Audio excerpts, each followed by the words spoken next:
Cantik bagi sosialita tanah air bahkan mempesona bagi selebritas Korea. Begitulah potret Sisilia Pinontoan yang belakangan jadi perhatian netizen karena terseret dalam pusaran isu konsorsium 303 yang sebelumnya selalu dikaitkan dengan bisnis gelap milik mantan Kadipropam Irjen Verdi Sambo.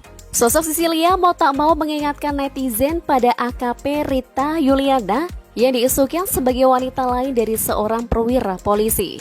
Sosok Sisilia bahkan tak hanya dirumorkan jadi wanita ketiga seorang, namun juga disebutkan ikut nyambi terlibat dalam bisnis haram sang kekasih.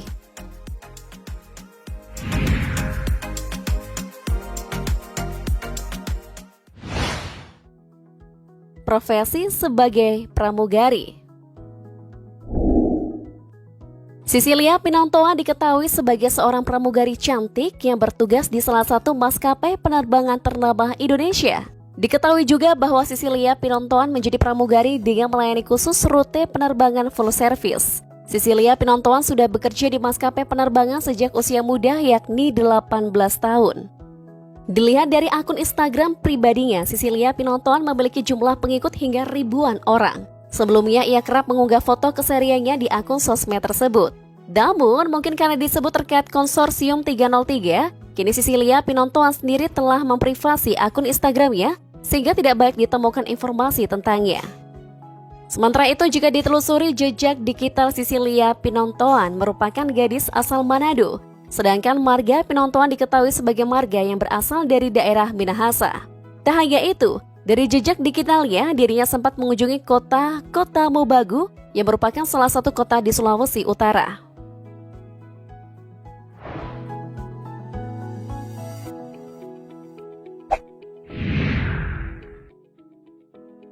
Diduga selingkuhan perwira menengah. Sisilia disebut-sebut sebagai wanita idaman lain dari AKBP Jerry Raymond Siagian yang pernah menjabat sebagai Wadi Reskrimum Polda Metro Jaya sejak Juli 2021. Jerry Siagian diketahui lahir pada bulan Agustus 1978 yang berarti umurnya saat ini 44 tahun. Jerry merupakan seorang lulusan Akademi Kepolisian atau Akpol tahun 2001 dan berpengalaman dalam bidang reserse. Sebelum menjabat sebagai Wadi Reskrimum, ia pernah mengisi kursi Kasubdit 4 Ditreskrimum Polda Metro Jaya. Jerry Siagian juga disebut terseret dalam kasus kematian Brigadir J. Dalam kasus ini, pria 44 tahun itu disebut melakukan perusakan tempat kejadian perkara. Karena disebut melanggar kode etik, Jerry Siagian disebut menjadi oknum polisi ke-32 yang diperiksa dan lantas dikurung di Makobrimob Kelapa II Depok. Perwira menengah Polri yang merupakan anak buah Kapolda Metro Irjen Fadil Imran tersebut sebelumnya sempat warawiri di media saat menangani kasus penipuan putri penyanyi senior Nia Daniati Olivia Natania.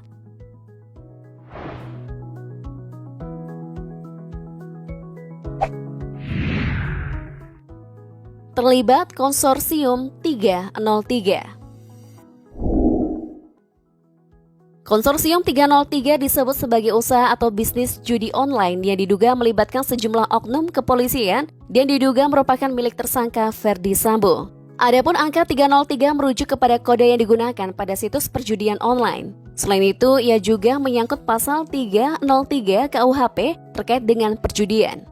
Nama si cantik Sisilia dikatakan tercantum dalam dokumen Kekaisaran Sambo dan Konsorsium 303 yang beredar baru-baru ini. Konsorsium 303 disebut menjalankan dan sekaligus mengamankan berbagai bisnis ilegal.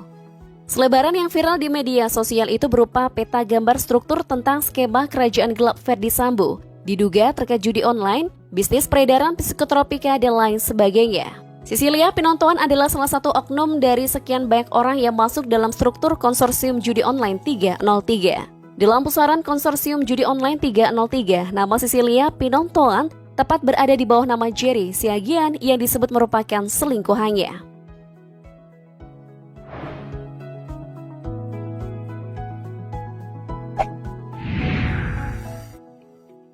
Seret perwira polisi hingga pengusaha terkenal.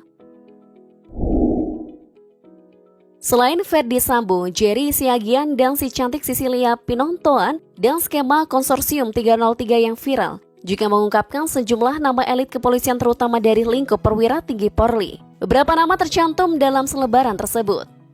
Mulai dari Kapolda Metro Jaya Irjen Pol M. Fadil Imran, Kapolda Jawa Timur Irjen Pol Niko Afinta, Kakor Binmas Baharkam Polri Irjen Pol Suwondo Nainggolan, Analis Kebijakan Media Bareskrim Polri Irjen Pol Adi Deryanji, Kapolda Sumatera Utara Irjen Pol RZ Panca Putra, hingga Dirsidik Densus 88 Brigjen Pol Henry Heriawan.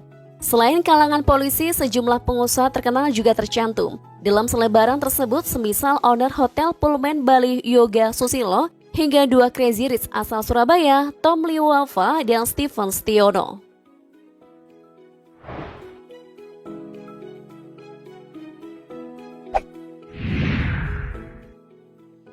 Potret cantik Sisilia. Walau disebut terlibat dalam jaringan bisnis gelap, namun tentu saja tak mengurangi pesona kecantikan seorang Sisilia. Tak heran seorang perwira menengah polisi berpaling padanya. Dalam sejumlah unggahan, kemolekan seorang Sisilia terbukti sanggup menghipnotis kaum Adam. Saat tengah bertugas sebagai pramugari misalnya, Sisilia Pinontoan tampil anggun dalam balutan kebaya putih beraksen etnik di bagian tepi. Riasan wajahnya tampak flawless dengan warna lipstik matte yang menggoda.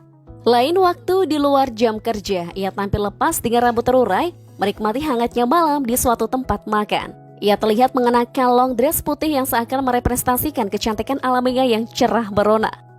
Saat berada di udara dalam kesibukannya bertugas, ia tetap terlihat anggun mengenakan kebaya putih sambil mengaplikasikan riasan minimalis ala idola K-pop.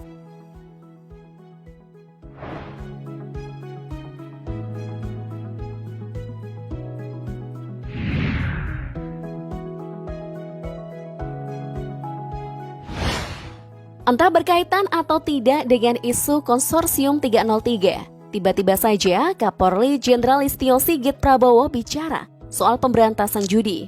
Dia menginstruksikan seluruh jajarannya dari Mabes Polri hingga ke Polda untuk memberangus habis pelaku aktivis judi baik online maupun konvensional. Bukan hanya pemain dan bandar yang Kapolri perintahkan untuk disikat, tetapi juga pihak-pihak yang membacking aktivitas tersebut. Sementara itu, pakar hukum pidana dari Universitas Muhammadiyah Khairul Huda mengatakan instruksi Kapolri Jenderal Listio Sigit Prabowo untuk memberantas perjudian dan pembankingnya mengindikasikan ada upaya menetralisir isu Konsorsium 303 pasca pembubaran Satuan Tugas Khusus Satgasus Merah Putih. Ia mengatakan bisa jadi benar dan tidak skema Konsorsium 303 terkait dengan Ferdy Sambo. Namun di sisi lain, ia tidak bisa mengesampingkan fakta bahwa Sambo pernah menjabat Kepala Satgasus Merah Putih ketika menjabat Kepala Divisi Propam Polri. Menurut kalian sendiri, gimana nih guys? Apakah ada hubungan antara isu Konsorsium 303 dan instruksi Kapolri yang terkesan mendadak tersebut?